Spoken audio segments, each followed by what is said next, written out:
Kemarin sudah dijelaskan tentang masalah syarat-syarat nerima atau wajibnya untuk mendatangi walimah, dan demikian juga lebih afdalnya untuk berbuka puasa kalau puasanya sunnah ketika diundang walimah, ya, kecuali kalau puasanya wajib, karena dilanjutkan sama beliau, orang yang melakukan sunnah itu amirun nafsi.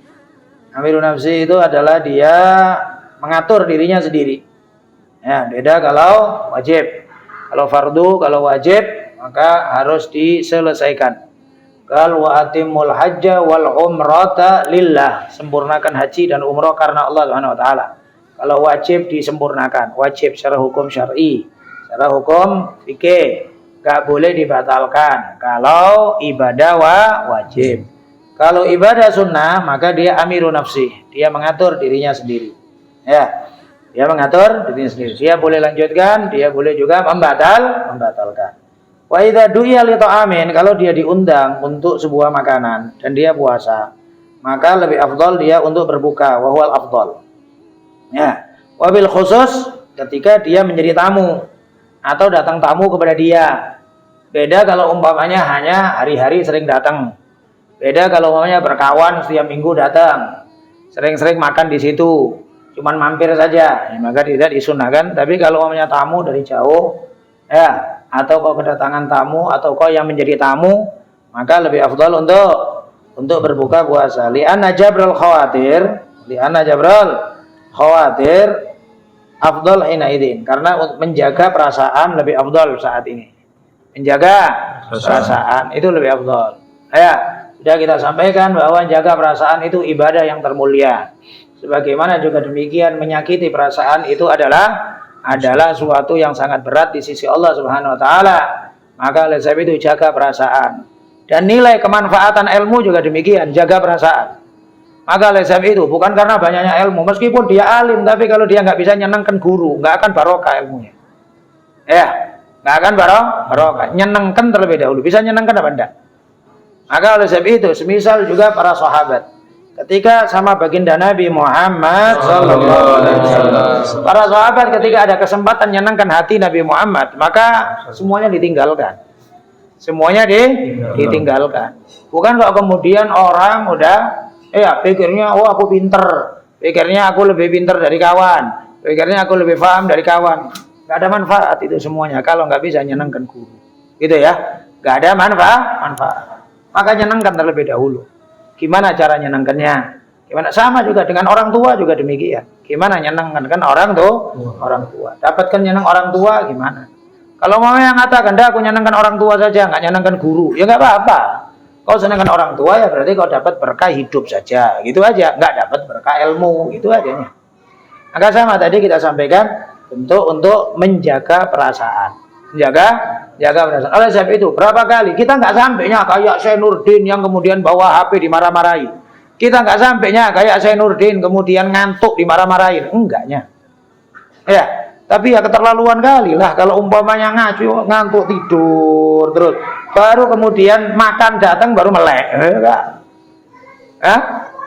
Disengaja pula tidur depan guru, ya kan? Enggak punya perasaan kayak gitu itu. Kan gitu kan ya? Nggak ngerti, nggak punya perasaan. Yang termasuk juga lah nggak punya perasaan lah.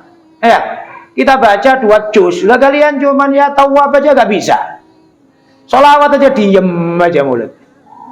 Nah, kenapa sih kok disunahkan sampai amin itu disebut oleh Nabi?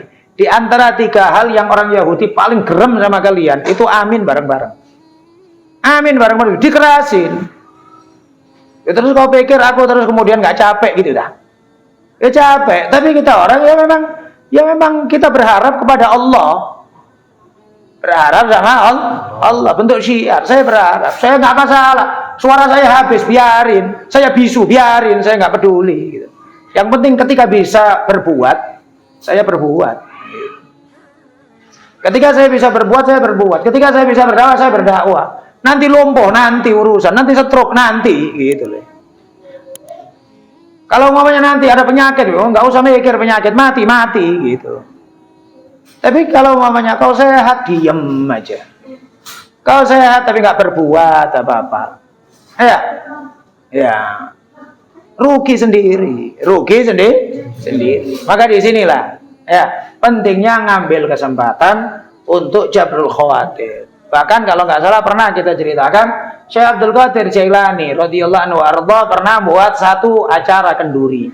Kemudian datang muridnya, dia dalam keadaan puasa. Kemudian bilang Syekh Abdul Qadir, "Udah kau buka puasa, aku lagi kenduri."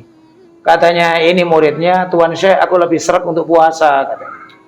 Katanya Syekh Abdul Qadir Jailani, "Kau buka puasa, pahala puasa aku tanggung." Katanya. Pahala puasamu aku tanggung. Ini orang katakan, "Tuan Syekh, sebentar lagi mau maghrib, sayang, nanti aku makan setelah maghrib." Katanya Syekh Abdul Qadir Jailani, "Da'hu fa innahu yaskutu min ainillah." Biarkan saja dia udah jatuh dari pandangan Allah. Betul, akhirnya ujung-ujungnya murtad. Naudzubillah min dzalik. Ya padahal meskipun ini urusan puasa, bukan kok kemudian orang itu seorang ulama sholihin itu memandang bukan hanya sekedar ibadahnya saja. Bukan memandang pada sisi nilai ibadah, tapi di dalamnya itu apa tujuan ibadah tersebut. Kalau seseorang datang kepada Al-Habib Abdullah bin Alwi Al-Haddad, kepingin berangkat haji. Katanya Abdullah bin Alwi Al-Haddad tanya, kau ini kan haji sunnah, udah berkali-kali haji. Apa niatmu haji? Apakah kau karena itu rindu kepada Ka'bah? Ataukah kau kepingin ini, kepingin main-main, kau kepingin ini? Katanya Tuhan, ya kepingin rindulah sama Ka'bah, rindulah untuk ibadah-ibadah haji dan lain sebagainya. Katanya Abdullah Al-Haddad, udah karena ini kau sunnah, aku banyak tanggungan janda-janda anak yatim. Mana berapa kau keluarkan untuk haji itu, ku tanggung pahala hajimu, ku kasih dah, nggak usah pakai berangkat haji. Ku tanggung pahalamu di sisi Allah Subhanahu Wa Taala. Aku berani bersumpah. Katanya. Kalau perlu nanti kau tuntut aku di hari kiamat, pahala hajiku kau ambil. Orang ini masih akhirnya ya udah jelaskan sama aku apa yang ada dalam hatimu. Katanya ini orang, Tuan Guru, aku masih lebih seret berangkat haji. Katanya Abdullah Al-Haddad, demikianlah harta. Kalau harta dikumpulkan dari syahwat, dari syubhat, biasanya arahnya kepada nafsu saja. Kalau harta dikumpulkan dari barang syubhat atau barang haram, biasanya ngarahnya kepada nafsu, meskipun nampaknya dalam bentuk ibadah. Ya, maka ibadah itu yang penting adalah gimana nyenangkan Allah. Oleh sebab itu sering disampaikan imanan wahdi. Supaya kita faham akan nilai menjaga perasaan, bahkan termasuk dalam bentuk hukum tadi itu. Dalam bentuk hukum, ya puasa lebih bahkan bukan boleh saja ya, lebih afdal. Lebih afdal padahal ini puasa ini adalah ibadah besar. Ibadah besar, tapi lebih afdal. Kenapa? Karena jaga perasaan orang yang masak, jaga perasaan orang yang ngundang, jaga perasaannya orang yang ketamuan dan lain sebagainya. Wallahu a'lam bishawab. Al-Fatihah.